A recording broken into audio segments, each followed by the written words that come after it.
कहानी सुने बिना जाने की कोशिश मत करो, क्योंकि कई बार कहानी ही सच होती है और सच को जाने बिना अगर तुम यहां से जाओगे तो शायद रास्ता कभी नहीं मिल पाएगा।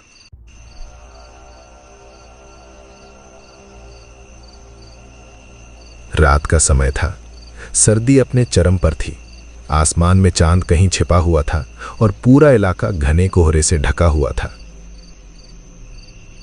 राहुल बस से उतरकर एक सुनसान रास्ते पर खड़ा था। उसने चारों तरफ नजर दौड़ाई, लेकिन दूर दूर तक कोई इंसान दिखाई नहीं दे रहा था। उसके हाथ में एक छोटा सा बैग था और जेब में एक कागज जिस पर गांव का नाम लिखा था, धनपुर। वो धीरे धीरे आगे बढ़ने लगा। कच्चा रास्ता, दोनों ओर पेड़ और बीच बीच में हवा की सिसकती आवाज।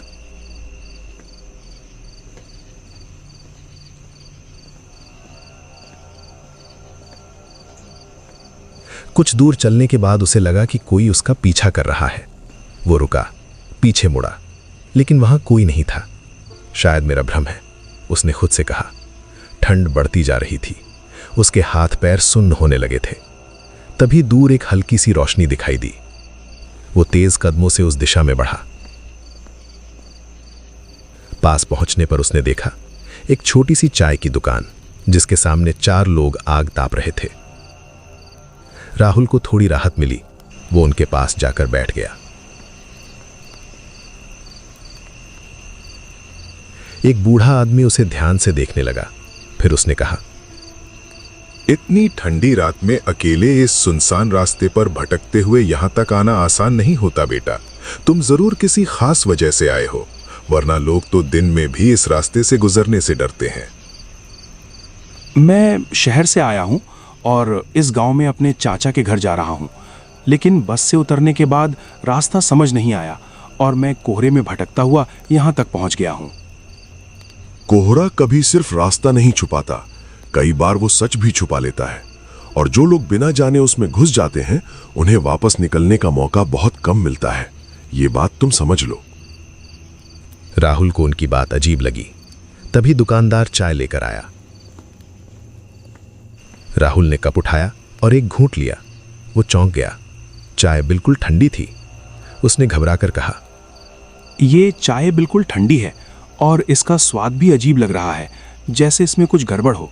क्या आप लोग भी यही चाय पी रहे हैं या फिर मुझे ही कुछ अलग दिया गया है? जो चीज तुम्हें ठंडी लग रही है वही हमें गर्म महसूस हो रही है, और जो स्वाद तुम्हें अजीब लग रहा है वही हमारे लिए सामान्य है, क्योंकि फर्क सिर्फ महसूस करने वालों में होता है। राहुल का दिल तेजी से धड़कने लगा। उसने इधर उधर देखा। सन्नाटा और भी गहरा हो गया था। फिर उसने पूछा, आप लोग यहाँ इतनी रात को क्यों बैठे हैं और किस चीज का इंतजार कर रहे हैं? क्योंकि इस जगह पर तो कोई आता जाता भी नहीं दिख रहा और माहौल भी बहुत अजीब लग रहा है। हम लोग इंतजार करते हैं उन लोगों का जो रास्ता भटक कर यहाँ आ जाते हैं, क्योंकि हर किसी की किस्मत उसे यहाँ तक नहीं लाती, और जो आ जाता है वो खाली हाथ वापस नहीं जाता। राहुल घबरा गया। वो उठने लगा। मुझे जाना चाहिए। यहाँ रुकना अब ठीक नहीं लग रहा। जितनी देर में यहाँ बैठा हूँ उतना ही मन बेचैन होता जा रहा है। मुझे अपना रास्ता ढूंढकर आगे बढ़ना होगा, वरना शायद मैं और ज्यादा भटक जाऊंगा। तभी बूढ़ा फिर बोला, कहानी सुने बिना जाने की कोशिश मत करो, क्योंकि कई बार कहानी ही सच होती है और सच को जाने बिना अगर तुम यहां से जाओगे तो शायद रास्ता कभी नहीं मिल पाएगा। राहुल रुक गया। उसके पैर जैसे जमीन में जम गए। बूढ़ा कहानी सुनाने लगा।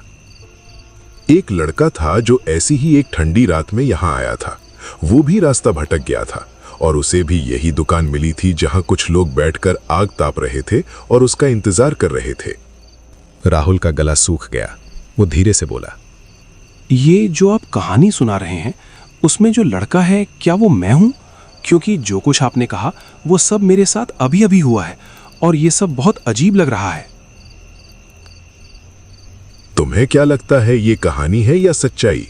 क्योंकि कई बार हम जो सोचते हैं वो सच नहीं होता, और जो सच होता है उसे हम कहानी समझकर नजरअंदाज कर देते हैं। अचानक हवा तेज चलने लगी। आग की लपटें ऊंची हो गईं। राहुल ने उन सब के चेहरे देखे और उसका खून जम गया। उनके चेहरे धीरे धीरे विकृत हो रहे थे, काले, जले हुए, भयानक। आप लोग इंसान नहीं हो सकते, क्योंकि आपके चेहरे बदल रहे हैं और ये सब देखकर मुझे बहुत डर लग रहा है। कृपया मुझे जाने दीजिए, मैं यहाँ एक पल भी नहीं रुकना चाहता। अब डर बेकार है, क्योंकि तुम वहां लौट नहीं सकते जहां से आए थे, क्योंकि जिस बस से तुम आए थे वो रास्ते में दुर्घटनाग्रस्त हो चुकी है और तुम अब इस दुनिया में नहीं रहे। राहुल के हाथ कांपने लगे। उसने अपने शरीर की तरफ देखा। वो धीरे धीरे धुंधला हो रहा था। वो कांपती आवाज में बोला, नहीं, ये सच नहीं हो सकता। मुझे कुछ याद क्यों नहीं है? और अगर मैं मर चुका हूं तो मुझे दर्द क्यों नहीं हो रहा? मैं ये सब मानने के लिए तैयार नहीं हूं। शुरुआत में ऐसा ही होता है। जब तक तुम सच्चाई को स्वीकार नहीं करते तब तक तुम्हें सब भ्रम लगता है, लेकिन धीरे धीरे तुम्हें सब समझ में आने लगेगा और फिर तुम भी हमारी तरह हो जाओगे। राहुल घुटनों के बल बैठ गया। उसकी आंखों से आंसू बहने लगे। बूढ़ा धीरे से बोला, अब तुम भी हमारा हिस्सा हो और तुम्हें भी इसी तरह इंतजार करना होगा, अगले उस मुसाफिर का जो कोहरे में रास्ता भटक कर यहां आएगा और हमारी कहानी का हिस्सा बन जाएगा। कोहरा और घना हो गया। आग की लपटें धीमी हो गईं और उस रात उस महफिल में एक नया सदस्य शामिल हो गया। दोस्तों, तो इस तरह की और शानदार और मजेदार कहानियां देखने के लिए हमारे इस चैनल पराको टून्स को जल्द से जल्द लाइक, सब्सक्राइब और शेयर कर लें। और हां, कमेंट करना ना भूलें।